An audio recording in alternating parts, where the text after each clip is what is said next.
Lorsque nous parlons donc de l'autoréalisation, il faut bien comprendre que cela sous-entend que nous avons besoin de travailler nous-mêmes. Cela signifie que le travail qu'il est question ici, personne ne peut le faire pour une autre personne. C'est un travail individuel et personnel que nous devons faire. Ce sont des efforts que nous devons arriver à fournir nous-mêmes afin de pouvoir réaliser la divinité à l'intérieur de nous. C'est ça qu'on appelle l'autoréalisation. Donc comprenez bien que dans nos cultures africaines, il y a des séances initiatiques dans lesquelles on fait des rituels, on fait des pratiques, et puis il y a un initié qui hérite de certains pouvoirs et de certaines facultés. Certes, la personne va manifester des pouvoirs et des facultés, mais en réalité, il ne s'agit pas là d'une initiation cosmique. Parce que la personne ne s'est pas auto-réalisée en réalité. Les pouvoirs et les facultés qu'une telle personne, qu'un tel initié va manifester, sont en toute vérité des pouvoirs et les facultés d'une entité. Et lorsque cet initié va fermer les yeux pour la dernière fois, alors tous ces pouvoirs, toutes ces facultés vont disparaître. Par contre, lorsque nous arrivons à nous auto-réaliser, lorsque nous suivons le chemin initiatique de l'auto-réalisation, c'est-à-dire de l'effort personnel afin de pouvoir manifester les pouvoirs qui émanent du genre humain, même si nous mourons, l'âme emporte ces initiations, parce que c'est une initiation cosmique que nous recevons dans le monde interne une fois que nous sommes prêts.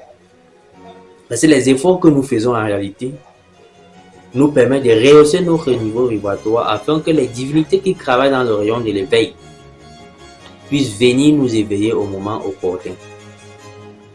Et une fois que nous sommes donc éveillés, ce sont des pouvoirs qui nous sont propres, ce sont des facultés qui émanent du genre humain. Et ce sont des initiations dites cosmiques et qui ne se perdent jamais. Voilà pourquoi vous allez constater qu'il y a des enfants qui naissent avec des facultés, avec des pouvoirs déjà éveillés. Il y a des enfants qui naissent avec le pouvoir de sortir un corps astral. Il y a des enfants qui naissent avec le pouvoir de clairvoyance. Il y a des enfants qui naissent avec le pouvoir de clairaudience. C'est tout simplement parce que dans une vie passée, ils ont eu à réaliser un travail initiatique qui leur a permis de cristalliser certaines facultés et pouvoirs. Voilà pourquoi à leur naissance, ils naissent avec ces facultés. Or, une personne pour qui on a fait un rituel pour éveiller un pouvoir en particulier, en réalité, c'est souvent un pacte. C'est souvent un pacte, c'est-à-dire l'entité qui est mise en évidence pendant cette pratique va venir doter d'une partie de son pouvoir à l'initié qui bénéficie du rituel. Et là, à la mort de cet initié, vous comprenez bien que cet initié ne reviendra pas avec cette faculté. Voilà. Donc, nous allons pouvoir avoir assez de temps pour nous étaler mieux sur cet aspect de l'initiation. Donc, l'autoréalisation est donc ce travail qui nous incombe à nous-mêmes et que personne d'autre ne peut nous aider à faire et que personne d'autre ne peut faire pour nous.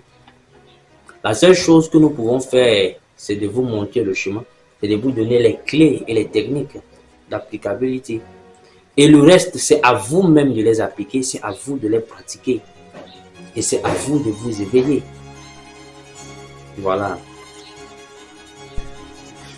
Il est donc extrêmement important que nous puissions prendre véritablement conscience du fait que notre conscience est sérieusement endormie.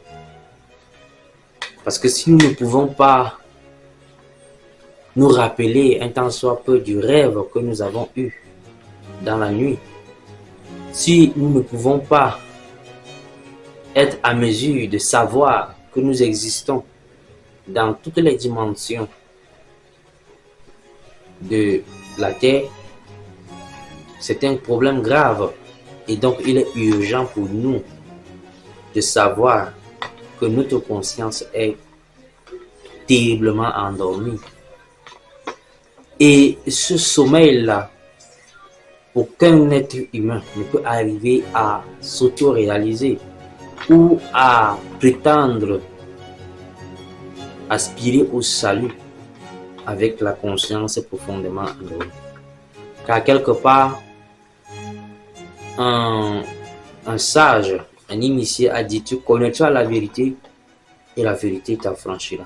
Donc le fait d'être inconscient, d'être endormi, ne peut vraiment pas nous permettre d'atteindre le salut. Voilà pourquoi nous sommes là pour révéler ce chemin. Nous sommes là pour remettre à la lumière du jour ce chemin qui tend à se perdre au sein de nos religions. Parce qu'en réalité, les grandes religions, il faut être humble et sincère de le reconnaître. Les grandes religions aujourd'hui ne véhiculent plus cet enseignement initiatique qui va permettre à tout un chacun de pouvoir s'éveiller, qui va permettre à tout un chacun de pouvoir manifester pleinement les pouvoirs et les facultés. Donc, nous avons donc besoin de suivre ce cheminement.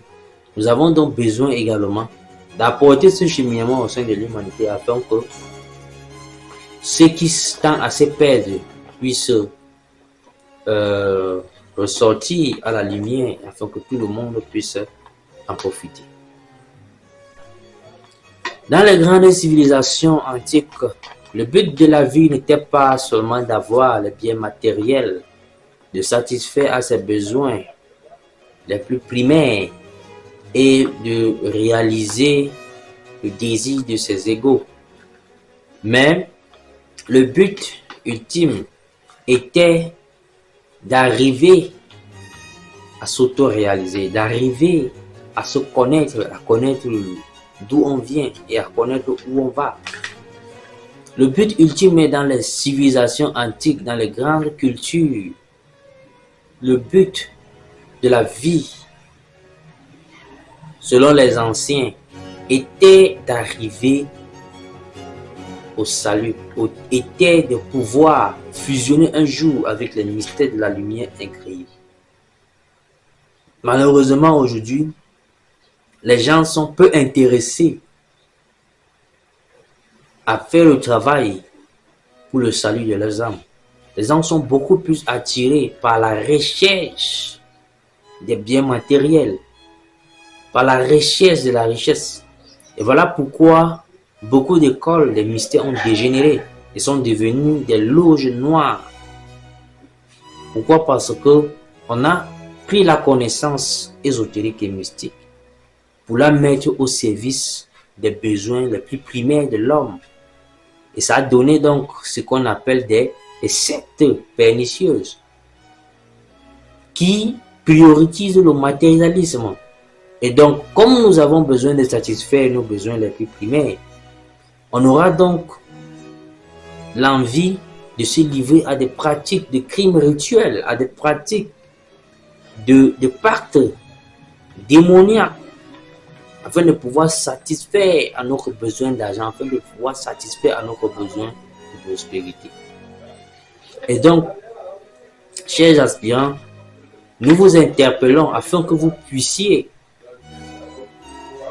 déjà commencer à transmuter vos objectifs, déjà commencer à transvaloriser, c'est-à-dire à redéfinir l'ordre des valeurs et des priorités dans votre vie.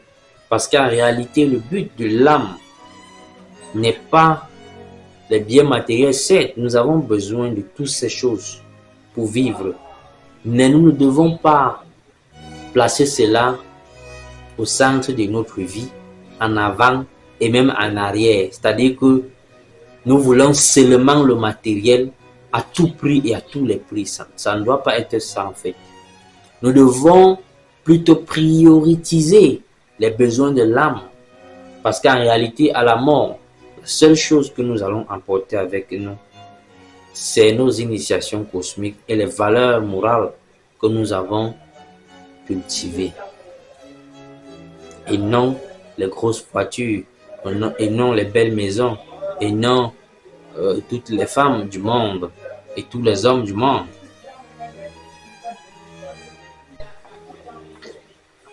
Il existe donc à cet effet 3 grands chemins initiatiques. Mais en réalité, il existait un et un seul chemin.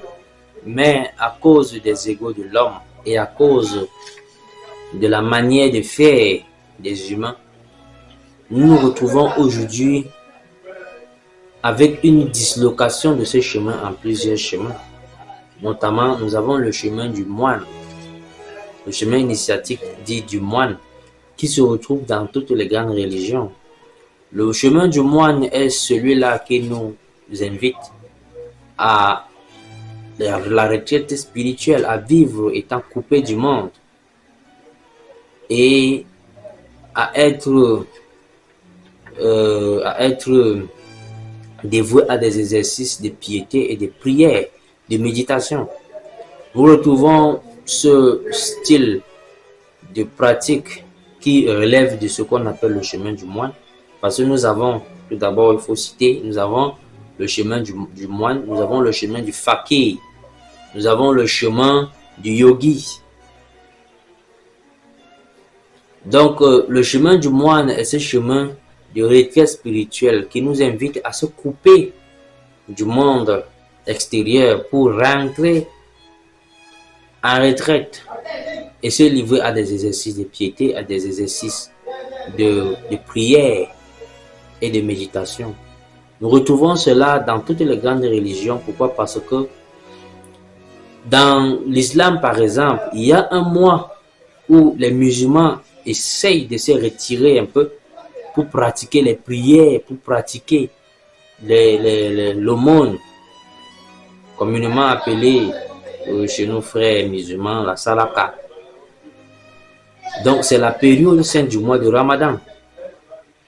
Et vous allez constater que à chaque fois, il y a toujours un moment pour se retirer, pour faire des prières, pour faire des pratiques. Cela relève de ce qu'on appelle le chemin du moine. Et il y a également le chemin du fakir qui consiste à briser le corps et à expérimenter les états négatifs associés à cela.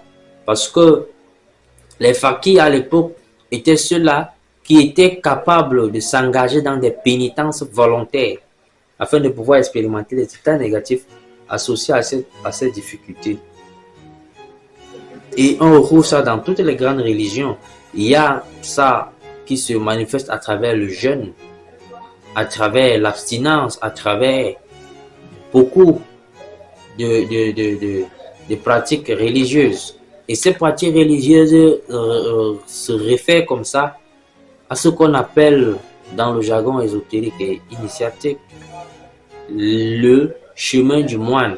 Donc vous avez donc dans vos religions les pratiques qui se réfèrent au chemin du moine, des pratiques qui se réfèrent au chemin du fakir, qui consiste à briser le corps, à se livrer à des exercices de pénitence volontaire.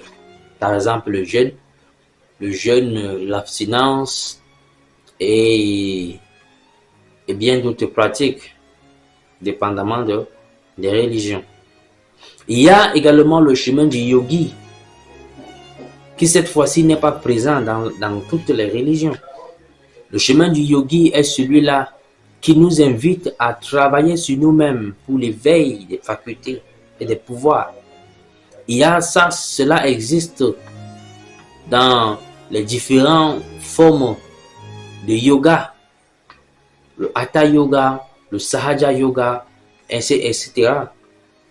Ce sont des pratiques qui consistent en l'éveil des facultés, en la transmutation des énergies afin de pouvoir s'éveiller. Donc, ces 3 formes de chemin initiatique existent de manière éparpillée dans les différentes religions. Cependant, nous avons besoin en réalité de mettre ces 3 voies initiatiques ensemble afin de pouvoir